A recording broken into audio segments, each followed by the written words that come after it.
Kritik PDI Perjuangan terhadap keputusan pemerintah yang tetap menaikkan PPN menjadi 12% mendapat serangan balik dari Gerindra.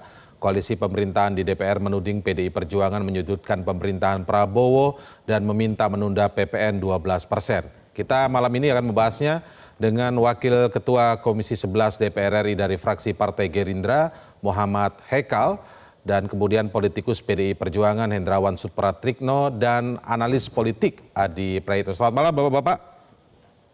Selamat malam. Salam kebangsaan. Baik, langsung saja saya ke Pak Hendrawan tentu saja, karena ini sudah menjadi polemik. Tadi kita sudah dengarkan beberapa pendapat dan pembahasan terkait dengan hal ini. Pak Hendrawan, jadi sebenarnya posisi PDI Perjuangan ini untuk menegaskan saja terkait PPN 12% ini, apakah meminta Presiden Prabowo untuk menunda atau membatalkan, Pak, sekarang ini? Jadi dalam kondisi seperti ini, Mas, ketika asesmen kita terhadap kondisi ekonomi masyarakat begitu berat, karena daya beli berkurang, PHK meluas, pertumbuhan ekonomi juga menurun, kemudian deflasi 5 bulan, 6 bulan berturut-turut. Jadi berdasarkan asesmen partai kami, tidak tepat untuk menaikkan PPN dalam kondisi saat ini. Nah, jadi saya yakin semua partai juga demikian. Semua partai memiliki cara kerja masing-masing ya untuk memantau perkembangan ekonomi masyarakat. Nah, pantauan kami menunjukkan bahwa daya beli masyarakat sedang merosot. Itu sebabnya timingnya tidak tepat. Tetapi sebenarnya ini sudah dibuka ya dalam Undang-Undang Nomor 7 Tahun 2021 itu, penjelasan pasal 7 ayat 3 dan ayat 4. Jadi berdasarkan asesmen terhadap perkembangan ekonomi dan kebutuhan dana pembangunan, pemerintah bisa mengambil sikap tertentu. Itu sebabnya diberi range antara 5% sampai 15%.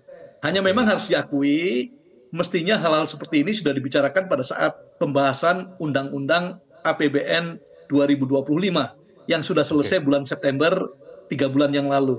Jadi itu sebabnya kami berharap Badan Anggaran, Komisi 11, Kementerian Keuangan dan pihak-pihak yang terkait membahas ini dengan kepala dingin lah. Karena semua partai sebenarnya tujuannya adalah bagaimana dalam kondisi berat seperti ini daya beli masyarakat dipompa, ya. Karena daya beli masyarakat ini menentukan pertumbuhan ekonomi. Maaf saya potong, berarti kita clearkan dulu depan, memang sekarang PDIP meminta untuk menunda dengan kondisi dengan alasan tadi yang Anda sebutkan ya. Artinya memang ini diakui secara clear, ini memang balik badan, tanda kutip, dari posisi 2021 saat Undang-Undang HPP ini disahkan. Betul, jadi tahun 2021 itu kan kondisi defisit APBN kita itu pertama bahkan tahun 2020 itu 6, sekian persen. Kemudian bisa ditekan menjadi 4,7 sekian persen. Pada saat itu, ya logika dominan logiknya adalah, waduh, ini tidak sesuai dengan Undang-Undang Keuangan Negara. Itu sebabnya mari kita kuatkan, ya kapasitas fiskal kita, konsolidasi fiskal dilakukan dengan upaya tadi tujuannya hanya dua, mengurangi defisit fiskal dan yang kedua memperkuat basis perpajakan, ya, agar boleh sampai di situ dulu Pak ya. Fiskal itu bisa ditekan. Baik, boleh sampai di situ dulu. Saya beralih ke Pak Hekal dari Gerindra. Pak, jadi ini perdebatannya bukan lagi dulu setuju, sekarang nggak setuju. Tapi memang berbalik badan. Tadi memang sudah disampaikan secara clear. Tapi ada reason yang tadi disampaikan memang soal kondisi ekonomi kita. Daya beli, kemudian deflasi 5 bulan berturut-turut tadi disampaikan oleh Pak Hendrawan begitu ya. Menurut Anda bagaimana Pak Hekal? Jadi bukan soal gara-gara ini posisinya berbeda aja secara politik. Halo, selamat malam. Terima kasih Pak Prof yang kami hormati. Saya senang ini ada beliau karena beliau ini kan pelaku juga, pelaku sejarah lah. Dan sejarah yang belum terlalu lama yang lalu gitu kan. Jadi kalau kita bicara soal PPN 12% itu, kenapa kita terus jadi agak membela diri? Karena memang narasi bahwa PPN 12% ini memberatkan segala macam ini mulai dibangun oleh teman-teman di PDIP semenjak Pak Prabowo mungkin terpilih gitu kan.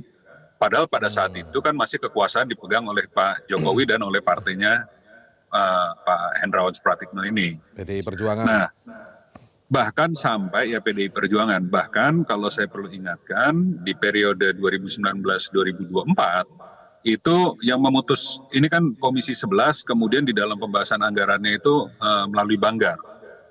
Ketua Banggarnya ya PDIP, Ya. Gerindra pada saat itu juga nggak punya pimpinan di Banggar, di Komisi 11 mereka punya Pak Dolfi, kita juga nggak punya pimpinan, pada saat itu kita baru ada sekarang gitu kan.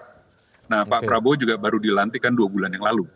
Lalu tiba-tiba ada masalah ini siapapun presiden akan mengalami benturan bahwa sesuai dengan undang-undang ini harus dilaksanakan. Undang-undangnya kan nggak perlu kita ulang-ulang terus ya, tapi kira-kira undang-undang yang diputuskan pada tahun 2021 ayat 1B-nya itu menyatakan bahwa per 1 Januari 2025 harus dinaikkan menjadi 12%. Bahwa ada range tadi yang disampaikan oleh Pak Profesor, itu 5 sampai 15, betul memang itu bisa dilakukan atas kesepakatan dan melalui PP, tapi hanya pada saat pembahasan RUU APBN. Jadi kalau kita bicara APBN 2025 sudah lewat. 2026 baru akan datang nanti di bulan Agustus gitu kan. Jadi sekarang kita mencari jalan yang bisa ditempuh oleh presiden tanpa melanggar undang-undang. Itulah yang kita berharap teman-teman PDIP itu sejalan. Ketimbang seakan-akan ini mengungkit, bisa loh, ini langsung nggak dilakukan aja. Nggak dilakukan benar, tapi kan secara definisi Pak Prabowo langsung, Pak Presiden kita melanggar undang-undang. Padahal beliau disumpah jabatan, itu harus melaksanakan undang-undang dengan sebenar-benarnya seluruh-seluruhnya gitu kan.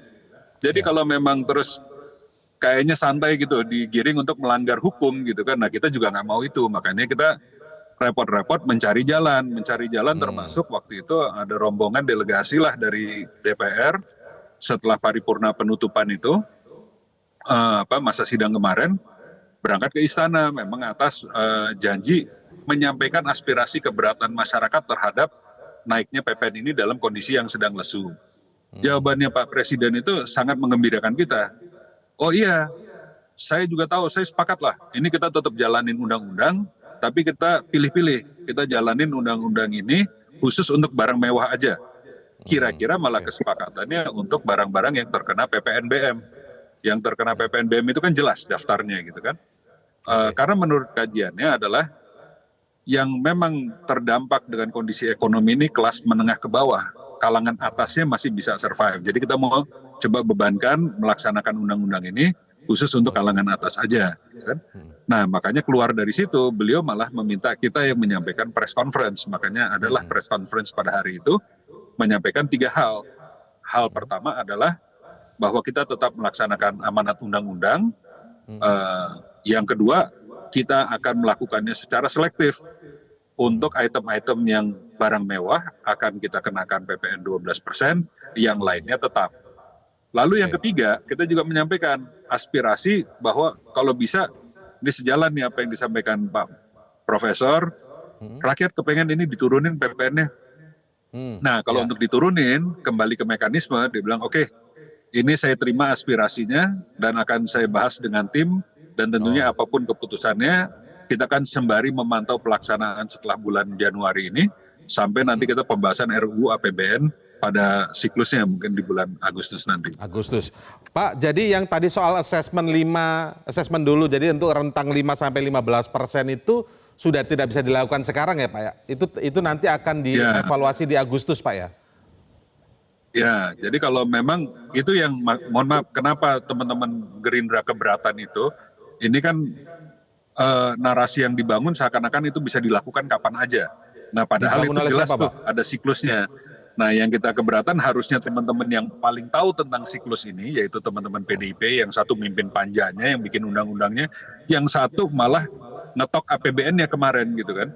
Dan ini saya bilang kalau bicara sekarang khawatir tentang kondisi ekonomi, emang 3 bulan yang lalu belum kebaca kondisi ekonomi akan menuju ke yang kurang baik.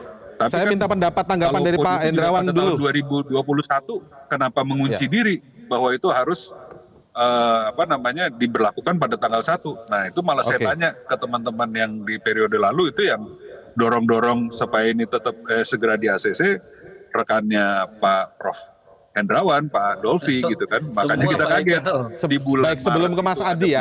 Sebelum ke Mas Adi, Pak Hendrawan bisa menjawab dulu karena ini kan kesannya tadi disampaikan juga oleh Pak Hekal.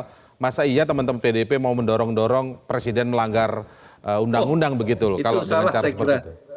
Instruksi Ketua Umum kami jelas ya, bahwa PDI Perjuangan berada di baris terdepan agar program-program yang strategis dari Pak Prabowo Subianto ini bisa berjalan dengan baik, karena kita sama-sama terikat dengan komitmen ya untuk Terus permintaan menyejahterakan penundaan rakyat. atau pembatalan PPN Jadi 12% itu bagaimana Pak? Kalau tadi disebutkan itu sama bukan. kayak meminta Jadi di presiden dalam melanggar undang-undang undang-undang. itu ada ruang untuk melakukan asesmen. Itu yang tadi disebut pasal 3 dan pasal 4. Hanya memang tadi pertanyaannya Mas Haikal, kenapa kok baru 3 bulan terakhir? Nah, saya Ya. sampaikan perubahan ekonomi itu begitu dinamis. Pemilihan presiden Amerika Serikat baru 4 November loh. Donald Trump terpilih, kemudian tiba-tiba akan memasang tarif begitu tinggi, ya, kemudian melakukan neoproteksionisme yang luar biasa. Ini kan baru tahun November kita. Kemudian deflasi 5 bulan berturut-turut, ya, kemudian pertumbuhan ekonomi triwulan ketiga menurun trennya ya dari triwulan 1 sampai 3 dan seterusnya, ini kan baru kita ketahui. Jadi intinya pada saat undang-undang ini dibentuk itu ada optimisme yang berlebihan karena kita selalu dipuji ya sebagai negara yang melakukan recovery cepat terhadap dari dampak COVID ya, speedy Ya. recovery ya. Oke. Jadi pujian-pujian itu menimbulkan atau Lengah. dominan logika dominan saat itu, wah, pertumbuhan ekonomi kita back on track cepat begitu. Tetapi ternyata kan kondisinya tidak seperti yang kita asumsikan saat itu. Jadi Baik, nanti hal yang sama dia saya jawab. kira dirasakan juga oleh Pak Haikal dan kawan-kawan. Ya, itu sebabnya mari kita gunakan asesmen ini. Dan saya senang sekali dari pernyataan Pak Ahmad Muzani tadi, Pak Presiden Prabowo akan melakukan yang terbaik ya untuk mencari Mendengar jalan masukan keluar dalam masyarakat. kondisi yang dilematis seperti ini. Oke, sebelum dijawab lagi Pak Haikal, saya ke Mas Adi Praitno. Tanggapan Mas Adi terkait polemik yang muncul ini seperti apa? Memang seringkali kalau dulu ikut mengesahkan, lalu pada akhirnya mengkritik, selalu terjadi perdebatan seperti ini. Mas Adi memotretnya seperti apa, Mas Adi? Saya kira dua hal ya. Pertama dari segi substansi, ini kan yang sebenarnya menjadi perdebatan ya antara kawan-kawan Kimplas dengan PDIP. Karena dinilai PPN ini dalam banyak hal merugikan kelompok kalangan masyarakat tertentu. Kalau yang dirugikan itu hanya kelas menengah ke atas, mungkin ekonomi sudah mapan dan sebenarnya tidak terlampau tergoncang. Tapi kalau dampak dari kenaikan ini ke bawah tentu akan menimbulkan huru-hara dan kegaduhan. Disitulah kemudian terjadi kan perdebatan secara substantif antara kawan-kawan Kimplas dan kawan-kawan PDIP yang belakangan ini mengkritik, sekalipun publik tahu bahwa PDIP adalah partai yang sejak awal menjadi pengusul dari kebijakan ini. Nah, yang kedua secara politik, Bukan pengusul, saya Mas. belum melihat Yang mengusulkan pemerintah, Mas Nah, Adi. ya kan Inisiatornya di pemerintah, kalau pemerintah, tadi Pak Adi. penjelasan Ya, dari Pak pemerintah Deddy saat itu juga Sitorus ya, bagian dari dan Pak PDIP Hendrawan. karena Jokowi dan PDIP belum pecah kongsi soalnya, Pak. Jadi Jokowi masih dianggap sebagai bagian dari entitas politik yang sama. Nah, yang kedua, ini tentu bola politiknya ada di Kimplas, ada di Gibran Raka Buming Raka. Kalau undang-undang ini, peraturan ini dinilai memang tidak terlampau menguntungkan bagi rakyat, khususnya kelas menengah ke atas, layak untuk dievaluasi, ditunda, atau apalah judulnya. Karena kalau saya membaca secara umum, begitu banyak peraturan dan undang-undang yang sudah dibuat, bisa diproses ya, baik di DPR dan pemerintah. Undang-undang MD 3 2014 yang lalu cepat diproses. Kemudian misalnya Undang-Undang Cipta Kerja juga misalnya terkait dengan revisi Undang-Undang Pilkada, waktu Pilkada serentak kemarin juga bisa dibuat dalam sesingkat-singkatnya. Apalagi misalnya kalau kita membaca kondisi politik hari ini, hampir 100% koalisi politik di DPR, termasuk PDIP sekalipun, ada keinginan untuk tegak lurus dengan kebijakan politik pemerintah. Intinya kalau memang 10% ini merugikan dan cukup dolim kepada rakyat, ya saya kira DPR dan pemerintah harus bisa berkompromi, merem saja Mas Indra, kapanpun bisa dibatalkan. Kan yang menjadi pertanyaan, apakah undang-undang ini mau dilanjut ataupun tidak? Karena sebelumnya Jadi sudah soal banyak teknis politiknya harusnya nggak ada kendala ya? itu bisa dibatalkan. Teknis tak ada politik kendala apapun. maupun teknis hukum tata hari negaranya ini sebenarnya. pun kita mendengar. Silakan Mas Adi. Ya, sampai hari ini pun misalnya PDIP itu terlampau menyalahkan pemerintah juga, tapi berharap untuk ditinjau ulang ataupun ditunda karena dia khawatirkan itu akan menimbulkan polemik. Tapi itu justru karena secara politik ini PDIP dan Pak Jokowi saat itu yang menjadi satu kesatuan adalah era yang kemudian melahirkan ya soal kenaikan PPN 12%, tapi kok hari ini terkesan lah yang terdepan untuk memproteksi bahwa kebijakan ini sangat merugikan rakyat. Itu yang sepertinya membuat kawan-kawan kita, Golkar, Nasdem dan yang lainnya itu ramai-ramai menggebuk PDIP. Oke, baik, nanti kita lanjutkan setelah jeda ya, sambil kita perbaiki kualitas dari audio Mas Adi Prayitno. Pemirsa, tetaplah bersama kami di Prime Time News. Jelajahi cara baru mendapatkan informasi. Download Metro TV Extend sekarang.